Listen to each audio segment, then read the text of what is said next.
Salvete omnes, and welcome to Caesar's Gallic Wars, Book 5, Section 27, Part 2. When last we left Caesar, we were listening to Ambiorix's speech, this extended indirect statement, and we are continuing to hear what Ambiorix has to say.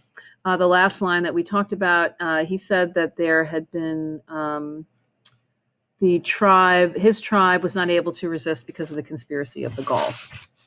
And so let's continue on and see what he continues to say. Remember that we are in an extended indirect statement here, so we're going to see a lot of accusative infinitive constructions. Id se facile ex humilitate sua probare passa. He says that he, say, could prove, posse probare, could easily prove this, facile, easily, from his own humilitate, from his own humility or from his own insignificance, that he could easily prove this. Because he was non adeo sit imperitus, he was not so inexperienced in rerum, in affairs, that he believes or he trusts, confidat, that his populum, that the populum Romanum, that the Roman people, posse superare, could be defeated by suis copies, by his troops. Okay, continues on, but he says that there was esse. Remember, we're in an indirect statement, so we're going to see lots of infinitives, and then clauses within those infinitives are usually in the subjunctive.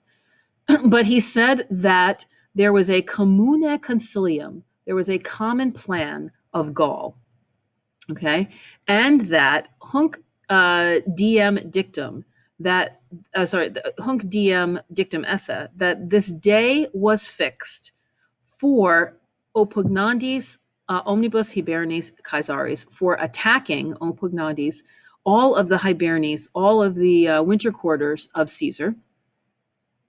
Ne qua legio alteri legioni subsidio venire posset, so that not any one legion or any legion posset was able venire to come as an aid subsidio for an alteri legione, for another legion. So no legion could easily come as a source for aid or help to another legion. Here we have this construction called the double dative, legioni subsidio, a dative of purpose coupled with a dative of reference for the purpose of a help in reference to another legion. Okay, continuing on with their indirect statement, that it was non facile Gallos, Gallis negare potuissa, that it was not potuissa, it was not possible for Gallis, for Gauls, to negare Gallos, to deny Gauls, easily, facile. That was not easily possible for Gauls to deny Gauls.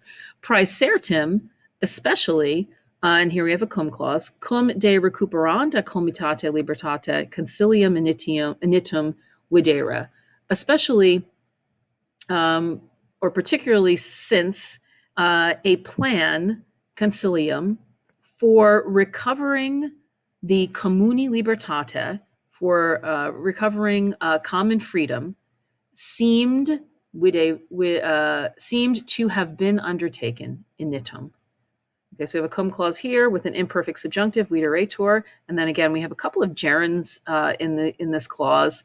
Here we have de recuperanda, and then we had up at the top oppugnandis, gerundives, probably two gerundives here, sorry about that, because they have, this one is a plural and this one is feminine, so we're in gerundives here. Okay, continuing on. So now we are still talking quibus quoniam pro pietate satisfacerit, looks a little bit like satisfied, right? Since he had not done enough for them, quibus, pro pietate, on behalf of their patriotism or piety. Okay, so continuing with our indirect statement, that say that he, nunc, now, habera, had a rationem, a concern for his officii, for his duty, regarding pro beneficiis, regarding his kindness, the kindness of Caesar. He monere, he warned, orare, he begged. He warned and he begged Titurius for hospitality, pro hospitio, that he be consulat mindful, that he consult or be mindful of his own his sui saluti, of his own safety, yes, sui saluti, and the safety of his soldiers. A lot, and that a magna manum Germanorum, a large band of Germans, had been gathered conductam, gathered and had crossed the Rhenum, had crossed the Rhine. That it would be here ad fore, so you have that kind of future tense, that this large band, this large band magnum manum feminine, would be there by duo, within 2 days. Okay, continuing on. It was their own deliberation, concilium it was the deliberation of them, whether, so you have that velit ne, the ne, whether velit priusquam finitimi sentiat, before his neighbor, whether before the finitimi, the neighbors, could realize sentiat, that they had been left out of the winter camp. I'm going to go all the way down. That they had been left out of the winter camp, to bring soldiers, deducere, to either to Cicero or to Labienus. So it was their deliberation. They were wondering back and forth whether before the neighbors could realize that they should bring forth soldiers from their winter camp and either lead them, the soldiers be brought from the winter camp and either lead them to Cicero or Labienus, alter quorum, one of whom was about 50 miles away. Remember, milia passua means miles. One of whom was about 50 miles away. And the other was a little more, a paulo amplius, a little more away from them. Illid se policere et iure iurando confirmari tutum se iter per fines daturum. He promised and he declared that by an oath, by a iure iurando, that he would give, that he daturum, that he would give tutum iter, safe journey, a safe passage, through fines, through his boundaries or through his territory. Remember, boundaries create a territory. That he would give safe passage through his territory. Quod cum faciat, when he did this, quod cum faciat, cum is a cum clause, so when he did this, he was looking out and he was returning a favor. He was looking out for and was returning a favor to Caesar.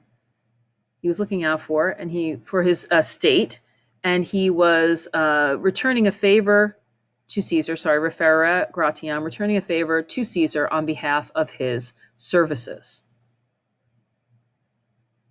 because it would be relieved of the winter quarters. So I'm sorry, go back to this. So when he had done this, he said that he was looking out for his tribe, because it would be relieved of the winter quarters, and he was referere gratiam. He was returning a favor to Caesar in return for his services.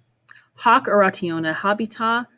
This is an ablative absolute. With this oration having been completed, when this speech was completed, ambiorix discated. Ambiorix left. And that is the end of Ambiorix's quite long speech, explaining to the envoys what happened concerning this attack by the Eburones from Ambiorix's point of view. So we'll see you next time when we pick up with 5.28. Valete.